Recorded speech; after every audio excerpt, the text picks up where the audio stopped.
ہم قائل نہیں ہیں وہ والی شہادت بیان کرنے کے جس میں کہتے ہیں ہائے حسین تو سکینہ تو زینب. ہمارے بزرگوں نے ہمیں یہ سبق، ہمارے بزرگوں نے ہمیں بتایا کہ امام حسین کی شہادت اس طرح بیان کرو کہ نوجوانوں میں جذبہ جہاد پیدا ہو، عورتیں صبر کا پہاڑ بن جائیں. اس طرح شہادت ہم وہ والی. لیکن ایک بات ضرور ذہن میں رکھیں، یہ جو لوگ کہتے ہیں نا بڑے مظلوم تھے پانی نہیں آ سکا، میرے سے حوالہ دیکھے جس نے دیکھنا ہے، میرے سے حوالہ دیکھے، میرے سے. حضرت امام حسین میدان کربلا میں تھے تو تھوڑی سی جگہ کھود کے نا امام حسین نے تو خندق کھودی. خندق کھودنا عرب کا رواج تھا، مدینے میں بھی خندق کھودی گئی، اس کا نام ہی جنگ خندق.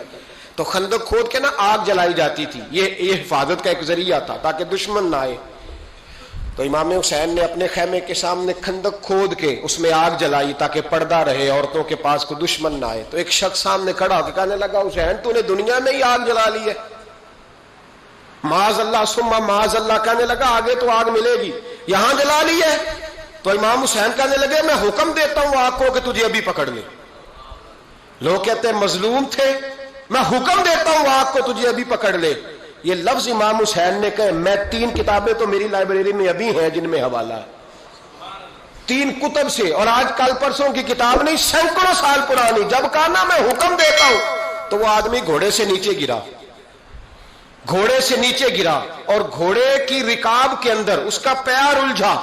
گھوڑا ڈر کے اتنا دوڑا کہ جا کے اس آدمی کو آگ میں پھینک دیا. امام حسین کے سامنے جل کے مر گیا. یہ حسین ابن علی ہے. یہ ابھی حکم دیتے تو فرشتے ابھی آ جاتے، یہ ابھی بات کرتے تو ساری دنیا کی فوجیں ابھی اکٹھی ہو جاتی. یہ ابھی حکم دیتے تو ابھی آ جاتے. اور سنو، اگر جناب اسماعیل کے لیے دمبا آ سکتا ہے تو وہ تو حضرت ابراہیم کے بیٹے تھے، اور یہ تو مصطفیٰ کی اولاد ہے، ان کے لیے کیا کچھ نہیں ہو سکتا. لیکن امام حسین نے پسند کیا تھا کربلا کے جہاد کو، اس کو پسند کیا تھا مولا علی نے، وہ اپنی پسند پہ تھے.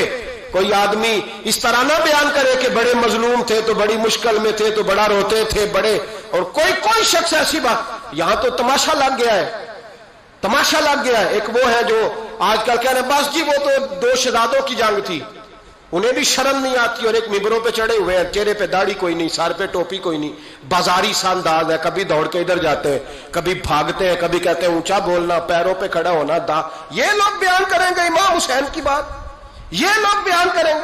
بیبیوں کے مصائب پڑھ رہا ہوں، وہ اور بیبیاں ہوتی ہیں جو ہائے ہائے کرتی ہیں، واہ ویلا کرتی ہیں. یہ میرے نبی کا خاندان ہے، یہ میرے نبی کا خاندان ہے، نبی کا خاندان. میں حوالہ دکھاؤں گا، مجھ سے سنو حوالہ. حضرت سیدہ زینب نے سارے جنازے دیکھے، بھتیجوں کو، بھانجوں کو، سب کو شہید ہوتے دیکھا. عورتیں ڈرتی میت کو ہاتھ نہیں لگاتی، چیختی ہیں بیبیاں. لیکن حضرت جناب زینب نے پتہ کیا دیکھا تھا؟ وہ سننا ذرا. امام حسین کی لاش مبارک کربلا میں پڑی تھی، اور امام حسین کا سر کاٹ کے نیزے پہ چڑھایا گیا تھا، اور وہ بیبیوں کے سامنے خالی سر چڑھ رہا تھا، اور سینکڑوں میل کا سفر کر کے دمشق کے بازاروں سے گزرتا وہ سر گیا. آج میں سر کی بات نہیں کرتا، سر کی. آپ مرد ہیں، جوان ہیں سارے، یہاں کسی کا کٹا ہوا ہاتھ پھینک دیا جائے نا، ہاتھ تو لوگ چیخے مار کے دوڑ جائیں گے. بلکہ ہاتھ تو دور رہا، کسی کی انگلی کاٹ کے یہاں پھینکی جائے تو لوگ چیخے مار کے مرد دوڑ جائیں گے. لیکن کٹا ہوا سر دیکھا، لاشیں دیکھے. یزید کا دربار آیا، بی بی صاحبہ کو نا ایسے عورتوں نے اپنے حالے میں لیا ہے. سیدہ زینب وہاں بیٹھ گئیں.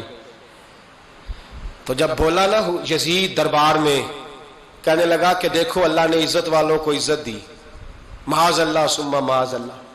اور میرے مخالفین کا کیا حشر ہوا جب اس نے دیکھے نا، ایک آدمی مجبور ہے، مقہور ہے، اتنا لمبا سفر ہے، غربت ہے، پیاس ہے، بیماری ہے.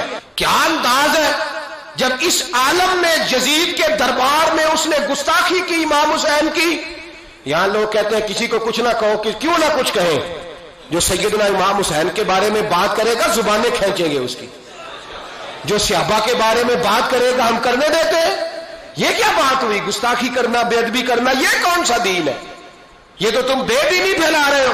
سنو، جب اس نے بے ادبی کی تو سیدہ زینب چپ نہیں رہی، بلکہ حضرت زینب بولی اور کھڑی ہوئی.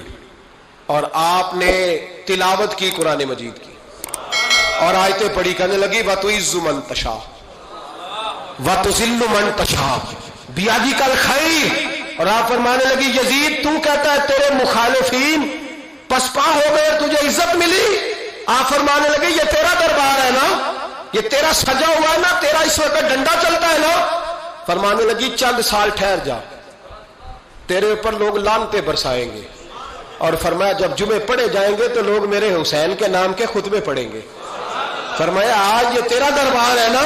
حضرت نعمان بن بشیر صحابی رسول تھے، وہ کہتے ہیں میرے قریب ایک نابینا صحابی بیٹھا تھا، سنو سنو حوالہ میں دکھاؤں گا۔ کہنے لگے میرے قریب اس وقت یزید کے دربار میں ایک نابینا صحابی بیٹھے تھے، جب بی بی زینب نے یہ بات کی نا تو وہ نابینا صحابی میرا ہاتھ پکڑ کے کہنے لگے نعمان علی آ گئے ہیں، یہ تو علی کی آواز ہے، علی آ گئے۔ جبریل امی بول رہے ہوں جیسے، حکمت کے گوہر رول رہے ہوں جیسے، دربار دمشق میں وہ زینب کا خطاب منبر پہ علی بول رہے ہوں جیسے۔ کہنے لگے علی آ گئے، علی، یہ تو علی کی آواز ہے۔ جناب نعمان بن بشیر کہنے لگے نہیں، علی جب بولتے تھے تو بڑا رنگ ہوتا تھا، ابھی تو زینب کھل کے بول ہی نہیں رہی، ابھی تو زینب ستائی ہوئی ہے، ابھی تو زینب زخم کھا کے آئی ہے، ابھی تو زینب پیاسی ہے۔ کاش زینب تر و تازہ ہوتی اور زینب خطبہ پڑھتی تو علی کی طرح گرجدار آواز نکلتی۔ یزید کے محل کانپتے، جبریل امی بول رہے ہوں جیسے، حکمت کے گوہر رول رہے ہوں جیسے، دربار دمشق میں بی بی زینب کا خطاب منبر پہ علی بول رہے ہوں جیسے۔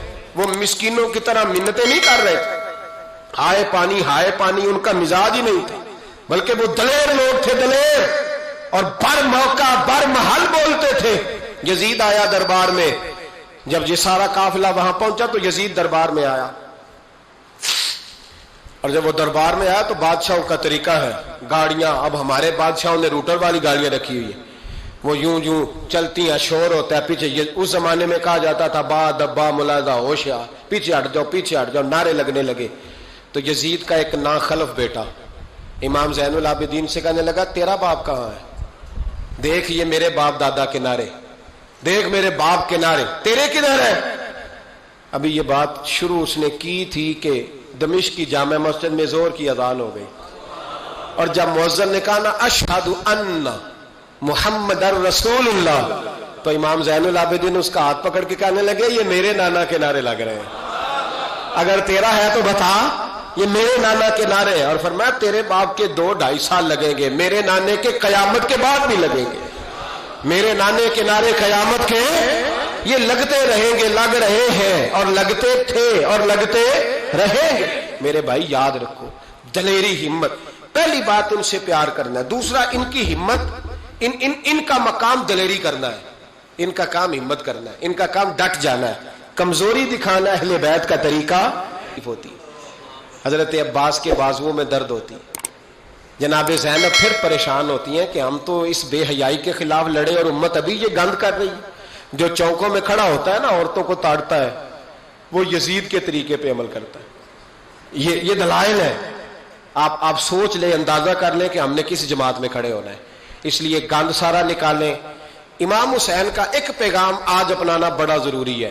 امام حسین نے سر سجدے میں کٹایا اور قرآن کی تلاوت نیزے کی نوک پہ بھی جاری رہی ہے، اس لیے آج کم از کم 10 نفل امام حسین کی سنت سمجھ کے ضرور پڑھیں گے انشاءاللہ۔